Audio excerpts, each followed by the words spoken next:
My name is Alka Tomar, and I'm representing UGC, University Grant Commission, and we are looking at anti-ragging issues in the country.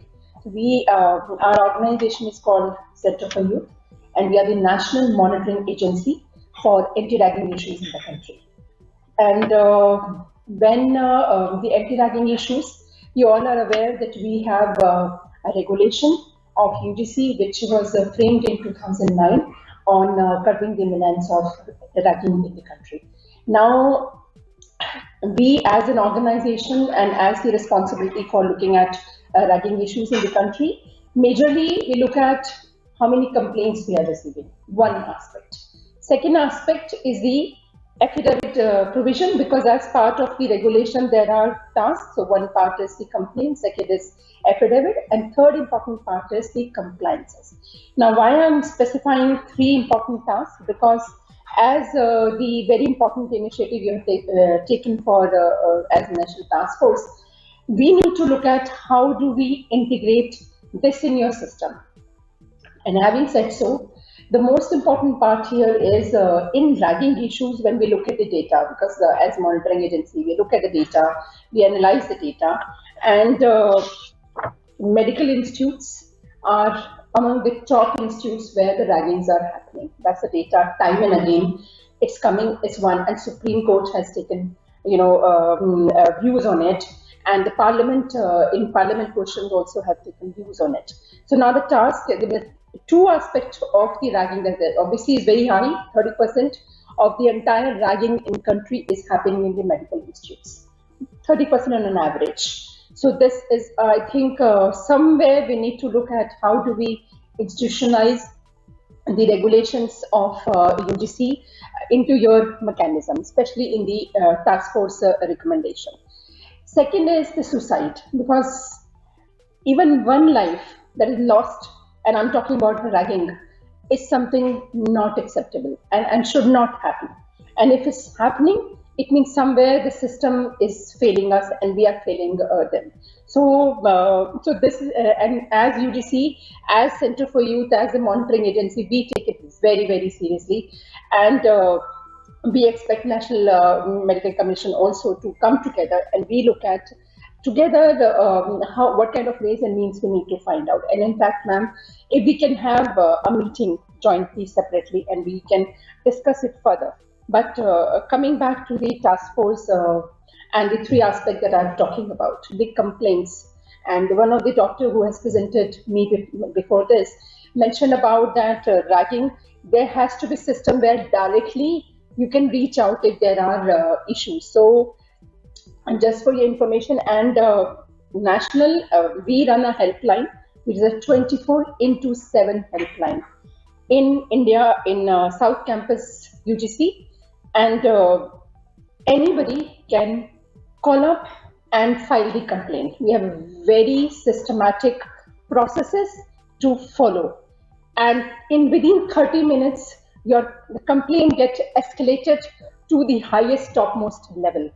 And then the college of the particular institute has to take cognizance of it and follow it up. But till the satisfaction of the victim or the complainant, the complaint is active and it's not closed. So we, as the helpline, we are totally 200% with the complainant/victim, because anybody can file on behalf of the victim. Now that is one part. So it means there are system mechanism existing. So when there are existing, why are we not communicating that enough to the UG and PG students? That this is available, this system is created, money being spent, and we are there for you.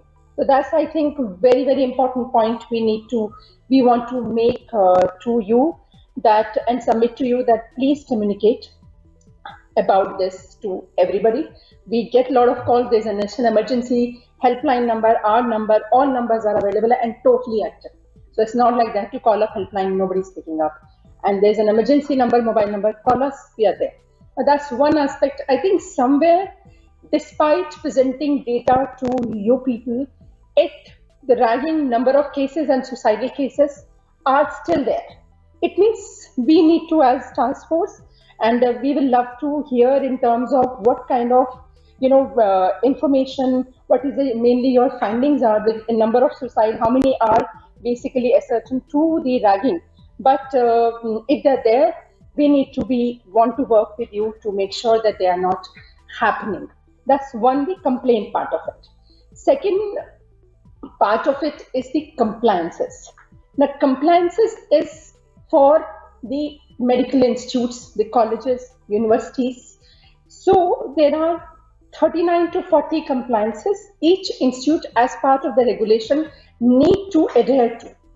And as commission, you can make sure that they are doing it, because cameras are there, hostel wardens are there, orientation happen, national helpline number is there on the website or not. There are n number of it, and each institute should come to the anti-ragging.in website and file those compliances. Yes, we are doing XYZ. When they do XYZ filing, then we will send it to you. You verify that they have said yes, is there or not there. And then as monitoring agency, we finally look into it. And if the compliances are there too, then a lot of issues can be actually addressed as in the preventive mode. I think that's very, very important. We are looking at suicide, but can we also look at the preventive mode also? Now, so compliances are thus very, very important. Each and every information of what you're doing need to be communicated. Second, in part of the compliances, each college, each institute has to make anti-ragging committee, anti-ragging squad. There's the warden information and the nearby police station, nearby DM. That information ideally should be on each and every institute website, and plus on the anti-ragging committee website with us, so that we can follow it up. So that also is another important thing that needs to be looked into. So that's second. Third part is affidavit. So when UGPG students are joining, they need to come to our website online and file the affidavit, which is called undertaking, that they will commit that they will not be participating in this process. Now, how many of you are doing it? Those numbers are there, being communicated. We need to communicate that more, and because the admission is basically now linked to that also. So that is there, because the UGC is working on ABC and another, so they're trying to link everything together. So participating in ragging or encouraging ragging is something, it's not, will be taken, nicely. Why? Because of if the complaint reaches us, then we have had a lot of incidents where, internship got, stopped, and suspension happened, all that. So it's not just a regulation that is parked somewhere.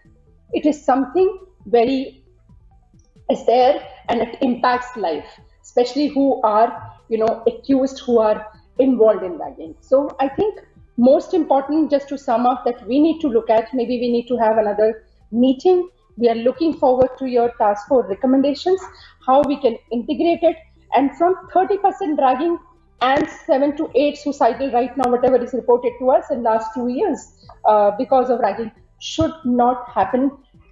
And we have such huge mandate at URNR and to look at what and how we can be involved in that. So I wanted to make this point. And plus the survey that, sir, you were mentioning about 38,000 students and faculty have responded. We'd like to see what exactly the survey is saying. Where is it really pointing out ragging is one of the cause? Less work towards it.